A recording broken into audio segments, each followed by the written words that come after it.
Hi, everyone. I'm Kami Allen from the mamadiaries.com. Thank you all Hi. for speaking with me today. Yeah, Absolutely. Thank you.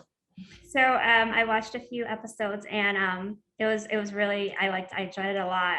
I know my kids are going to like it too. They're 8 and 12 and it's going to be really fun for all of us to sit down and watch together. May, I would love to know what was your inspiration behind creating this, and did you read the graphic novels?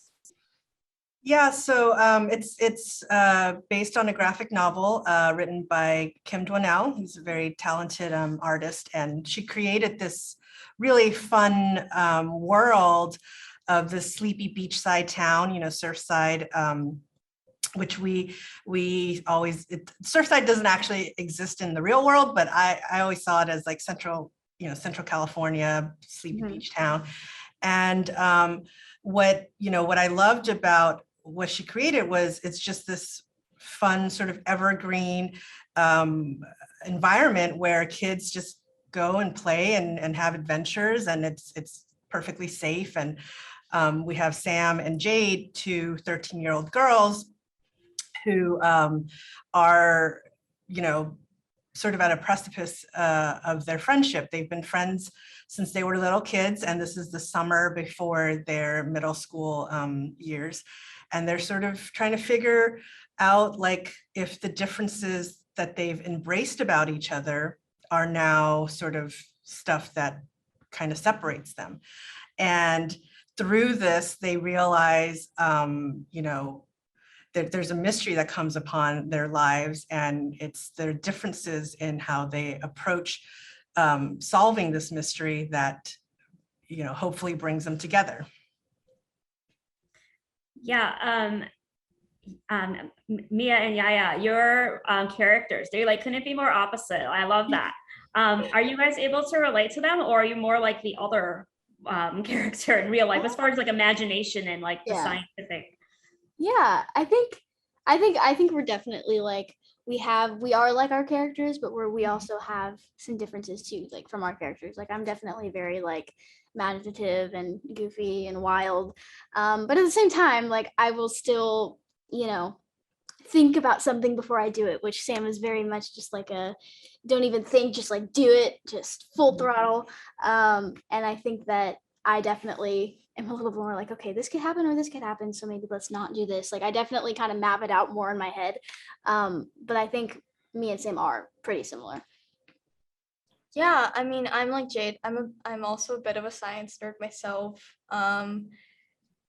Jade and I are both very, logic based. I'd like to say I'm a little bit more imaginative than Jade. I have a little bit more of a creative side, but Jade is certainly much more of a social butterfly than I am. I mean, I definitely love to be outgoing and I love to meet new people. At the same time, I also like need me time and like time for me to be like in my room doing art or whatever. Like being sort of not alone, but definitely secluded and having my own personal time. Yeah, Jade and I feel like Sam and Jade have a lot of things that are very different from each other, like you said, but also it just balances them. It balances them, and it really makes it sort of where they mesh kind of perfectly together. They make up for where the other person might lack. And, it's a really wonderful thing because it does show that opposites can be best friends. Absolutely. May, what was the casting process like? Because you got these two girls and they're phenomenal. They are phenomenal. And I love hearing them talk about their characters and how they're different and alike. Because to me, when we developed this show and I had a great talented group of writers. It was Jade is Chinese American and Sam is Mexican American, and we really wanted to stick to that when we were casting. It wasn't we're going to write these characters and let's see what we find. It was very specific.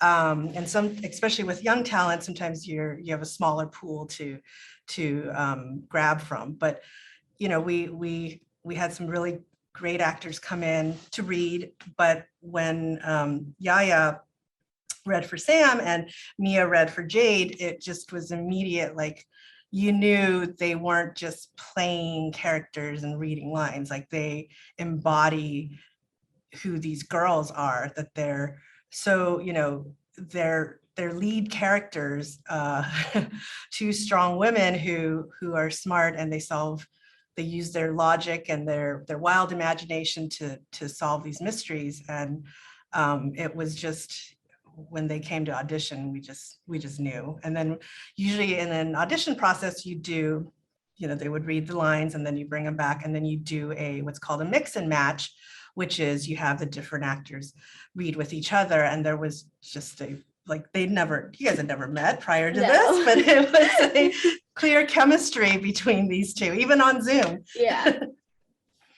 I know you look like you guys are best friends. Yeah. We definitely got to know each other over by like the end of filming. Yeah. I was like, wait, you live in Texas? And I was so sad. I was like, so no. weird to go back to like this place. It was so weird because filming was like so much fun and we hung out so much. Honestly, we probably shouldn't have stayed out late because there were many nights where I'd like come in from like a previous like out late night like hangover from having so much fun. Wait a minute, I didn't know this. But it was like I'd be so tired because we'd stay well. up so late. Yeah, but it was really interesting because by the end of filming, I was like, I didn't know YaYa before this, did I? Yeah. I kept thinking back, and I was like, wow, Mm-hmm. that's pretty cool. Yeah, it's crazy because like we basically like how I thought of like we kind of lived with each other. That's what it felt like. It did like, feel like that. It felt like we literally like lived like in the same place for like 3 months. So you really get to like know Came somebody. to work every day. Yeah. We spent school together. Yeah, it was just like every hour we basically lived with each other. I guess it's a good thing you guys got along. Yes. Yes, definitely. All right. Well, thank you all for talking with me. Thank you. I look forward to watching the rest of the series with my kids. Thank you so much. Thank you. Thank you so much, everyone. Bye. Have a good day.